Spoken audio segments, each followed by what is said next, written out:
देवराम लांडे यांचा हा काहीसा अनोखा हटके असा अंदाज विजयाचा जल्लोष त्यांच्याकडनं केला जातोय। पुण्याच्या जुन्नरमध्ये त्यांनी हा जल्लोष केलेला आहे। देवराम लांडे यांनी लंगोट घालून जल्लोष केलेला आहे। राष्ट्रवादी काँग्रेसच्या कार्यकर्त्यांची देखील विजयी मिरवणूक आपण पाहतोय।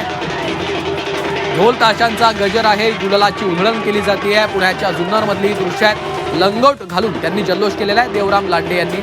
तर त्याचवेळी या विजयी मिरवणुकीमध्ये अजितदादांचे हे पोस्टर्स देखील अनेकांचं लक्ष वेधून घेताना आपल्याला पाहायला मिळत आहेत। आपला दादा सदैव स्मरणात असा उल्लेख आपल्याला या पोस्टरवर पाहायला मिळतो। पुण्याच्या जुन्नरमधलं हे दृश्य आहे। देवराम लांडे यांनी लंगोट घालून या ठिकाणी जल्लोष केलेला आहे। ठिकठिकाणी आता जल्लोषाच्या विजयी मिरवणुका निघत आहेत। कार्यकर्त्यांकडनं पदाधिकाऱ्यांकडनं जल्लोषाला सुरुवात झालेली आहे। फटाक्यांची आतषबाजी केली जाते आहे, कारण बऱ्याच ठिकाणी आपण पाहतोय जिल्हा परिषदांचा निकाल असेल, पंचायत समितीचा निकाल असेल, विजयी उमेदवारांकडनं आता जल्लोषाला सुरुवात झालेली आहे। कारण बऱ्याच ठिकाणचे निकाल समोर आलेले आहेत। काही ठिकाणी अद्यापही आघाडी पिछाडीचं चित्र सध्या शेवटच्या फेऱ्यांमध्ये असलं तरी बऱ्याच ठिकाणी हे निकाल जाहीर झालेले आहेत। त्यामुळं विजयी उमेदवार यांच्याकडनं अर्थातच आता विजयी जल्लोष हा सुरू झालेला आहे।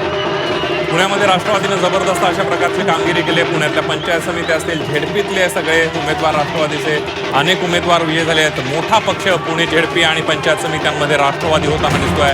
खानापूर तालुक्यामध्ये सुहास बाबर यांचा करिश्मा पाहायला मिळतो। झेडपीच्या 4, पंचायत समितीच्या 8 जागांवर शिवसेनेनं दणदणीत विजय मिळवलेला आहे। सुहास बाबर हे आमदार आहेत आणि झेडपीच्या 4 जागा, पंचायत समितीच्या 8 जागांवर जबरदस्त अशा प्रकारचा विजय मिळवल्याचं पाहायला मिळत आहे। शिवसेनेनं चांगली कामगिरी केल्याचं दिसून येते। काही आमदारांना आपले बालेकिल्ले राखण्यामध्ये यश आलंय, तर काही आमदारांचे बालेकिल्ले ढासळताना पाहायला मिळत आहे। सांगलीच्या खानापूरमध्ये झेडपीच्या 4, पंचायत समितीच्या 8 जागांवर शिवसेनेचे उमेदवार विजयी झालेले आहेत। सुहास बाबर यांचा करिश्मा कायम आहे। आपण पाहतोय तिकडे खानापूर तालुक्यामध्ये सुहास बाबर यांचा करिश्मा आपल्याला दिसतोय।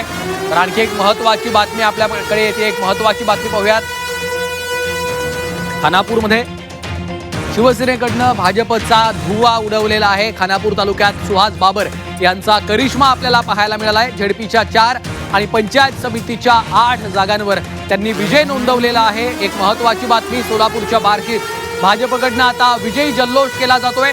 दुचाकी गल्लीमध्ये फिरवल्या जात आहेत। कार्यकर्त्यांकडनं आता जल्लोषाला सुरुवात झालेली आहे। पंचायत समितीमधील विजयाच्या नंतर आनंदोत्सव साजरा केला जातोय।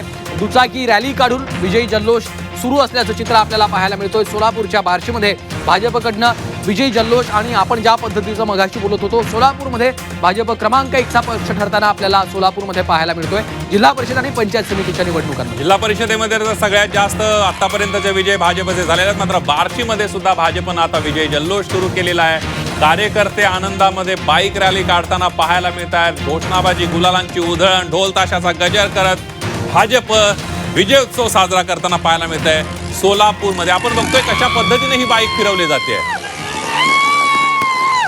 ठिकठिकाणी आता हटके अंदाज विजय उत्सवाच्या या रॅलीमध्ये आपल्याला पाहायला मिळत असतात। दुचाकी गल्लीमध्ये फिरवली जाते। कार्यकर्त्यांचा हा अनोखा असा जल्लोष आहे।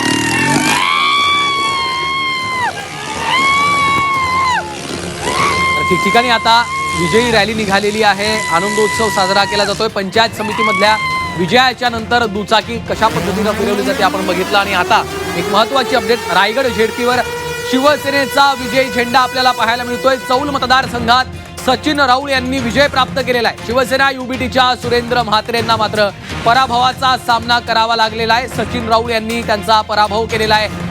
रायगड जिल्हा परिषदेवर शिवसेनेनं आपला विजयी झेंडा फडकवलेला आहे। चौल मतदारसंघात सचिन राऊळ यांनी आपला विजय प्राप्त केलेला आहे। तर तिकडे मंत्री बाबासाहेब पाटलांचा मुलगा देखील विजयी झालेला आहे। लातूरच्या ताजबंद गटातनं सूरज पाटील यांनी विजय नोंदवलेला आहे। मंत्री बाबासाहेब पाटील यांचा मुलगा तिथं विजयी होताना आपल्याला पाहायला मिळतोय। लातूरच्या ताजबंद गटामधून सूरज पाटलांनी आपला विजय नोंदवलेला आहे। मंत्री बाबासाहेब पाटील यांनी देखील त्या ठिकाणी त्यांची प्रतिष्ठा पणाला लागलेली होती। सूरज पाटील यांचा विजय झालेला आपल्याला पाहायला मिळतोय। मंत्री बाबासाहेब पाटलांचे ते सुपुत्र आहेत। त्यांचा विजय ताजबंद लातूरमधल्या या गटातून विजय होताना ते आपल्याला पाहायला मिळत आहे। मंत्री बाबासाहेब पाटलांचा मुलगा विजयी झाल्याचं पाहायला मिळतंय। लातूरच्या ताजबंद गटातून सूरज पाटील हे विजयी झालेले आहेत। आताच्या घडीची एक महत्त्वाची बातमी आपण बघतोय।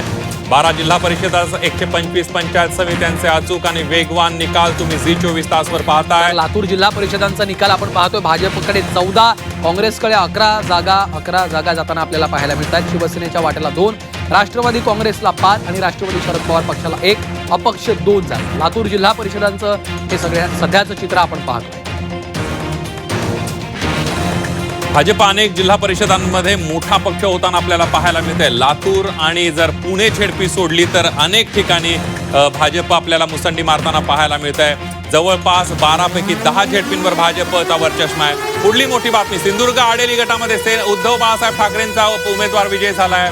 विजय नाईक हे विजय झालेले आहेत ठाकरेंच्या पक्षाचे. आडेली गटातून शिवसेना उद्धव बाळासाहेब ठाकरे पक्षाच्या उमेदवाराचा विजय झालेला आहे.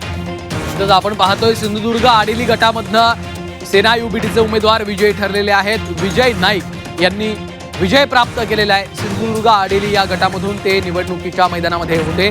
शिवसेना युबीटीचे ते उमेदवार आहेत, त्यांचा विजय झाल्याचा आपण पाहतोय. तर बार्शीत भाजप उमेदवार विमल काटे या विजयी झालेल्या आहेत. मालवंडी गणातून भाजप उमेदवार विजयी झाल्याचा आपण पाहतोय. मालवंडी झेडपी गटातून सुजाता डोईफुडे यांनी देखील विजय प्राप्त केलेला आहे. मालवंडी गणातून भाजप उमेदवार विजयी होताना आपल्याला पाहायला मिळत आहेत. बार्शीत भाजप उमेदवार विमल काटे यांनी विजय प्राप्त केलेला आहे. मालवंडी गणामधून त्यांनी विजय नोंदवलेला आहे. मालवंडी झेडपीमधून सुजाता डोईफोडे विजय झालेले आहेत. मालवंडी गणातून भाजपच्या सुजाता डोईफोडे यांनी विजय मिळवलेला आहे. आताच्या घडीची महत्वाची बातमी, बार्शीमध्ये भाजप उमेदवार विजय काटे विजय झालेले आहेत. तर मालवंडी गणातून सुद्धा भाजपच्याच उमेदवारानं विजय मिळवलेला आहे. सुजाता डोईफोडे या मालवंडी गटातून विजय झाल्याचं पाहायला मिळत आहे. सोलापूरमध्ये जबरदस्त कामगिरी करताना भारतीय जनता पार्टी दिसते. ज्या पद्धतीनं महापालिकेवर एकहाती सत्ता भाजपची आलेली आहे, त्याच पद्धतीनं सोलापूर झेडपीमध्ये सुद्धा एकहाती सत्तेच्या दिशेनं भाजप वाटचाल करताना पाहायला मिळतोय. पंचायत समित्यांवर सुद्धा भाजपचा वर्चस्व आहे. पुढली मोठी बातमी आपण बघूया. सिंधुदुर्गच्या आडेली गटामध्ये उद्धव बाळासाहेब ठाकरे पक्षाचे उमेदवार विजय झालेले आहेत. आणखी एक महत्वाची बातमी, संभाजीनगर वडगाव कोल्हाटीत अपक्ष उमेदवारानं आपला विजय नोंदवलाय. अवघ्या एका मतानं अपक्ष उमेदवार विजय ठरलेला. एक महत्वाची बातमी, अपक्ष उमेदवार सचिन गरड एका मतानं विजयी झालेले आहेत. फेर मतमोजणी घेण्यात आली आणि त्यामध्ये सचिन हे विजयी ठरलेले आहेत. संभाजीनगर वडगाव कोल्हाटीमध्ये अपक्ष उमेदवाराचा केवळ एका मतानं विजय ठरलेला. एक महत्वाची बातमी या निकालामधली म्हणावी लागेल.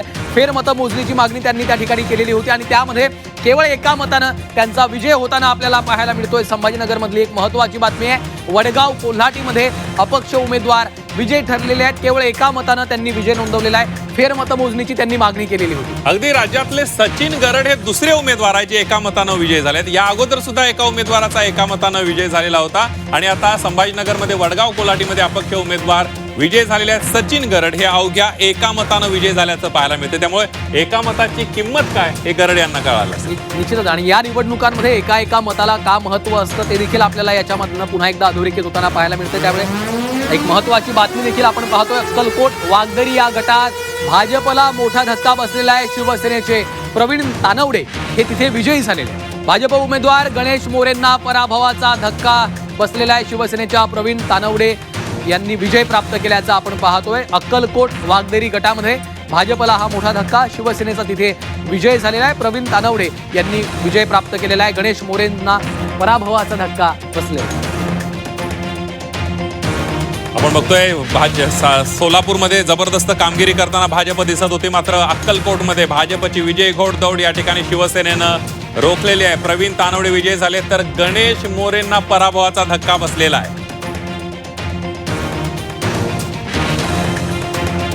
अक्कलकोट वागदरी या गटात भाजपला हा मोठा धक्का बसल्याचा आपण पाहतोय. शिवसेनेच्या प्रवीण तानवडे यांनी विजय नोंदवलेला आहे. भाजपचे उमेदवार त्यांना पराभवाचा धक्का बसला. शिवसेनेच्या प्रवीण तानवडे यांनी विजय प्राप्त केले.